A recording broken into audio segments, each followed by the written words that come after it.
तीनाथ नाकाना पुन्हा सर्व्हिस रोडला left turn घेणार आणि साईमास हॉटेल इथे आहे तिथे पुन्हा लेफ्ट टर्न घेऊन या मार्गाने परत इथे घेऊन आपली रन फॉर युनिटी हा इव्हेंट समाप्त होणार आहे।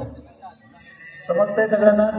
आणि ज्येष्ठ नागरिकांसाठी वॉक फॉर युनिटी घेणार आहोत आपण। तिथून यांच्याबरोबर रन फॉर युनिटी करत रयजा कॉर्नर पर्यंत जाणार आणि तिथून पुन्हा ज्यांना रन शक्य नाही तर तिथे थांबायचं आहे आपण तिथून पुन्हा वॉक फॉर युनिटी म्हणून रिटर्न येणार।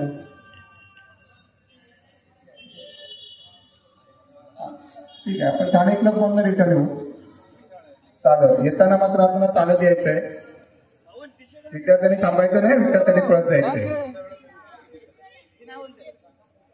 जमीन ना सगळे तयार आहेत? एकतेचं दर्शन दाखवायचंय,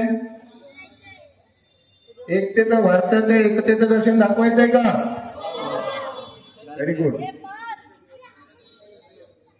हा, ही स्पर्धा नाहीये, आपण कोणाला आपण एकमेकापेक्षा वरचढ दाखवायचं नाही, आपण आपल्याला एकता दाखवायची आहे। आपण पुढे आपण मागे असं नाही, आपण सर्वांना सोबत चालायचं आहे। भारत हा एक देश आहे, एक संघ आहे, एक वंदे।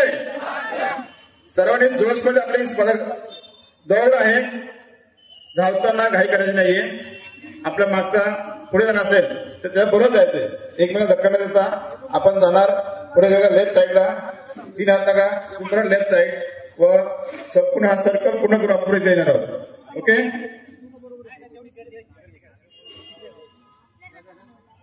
सुरुवातीला आपण एकतेची शपथ घेणार आहोत आणि त्यानंतर आपण रनिंगसाठी सुरुवात करणार आहोत।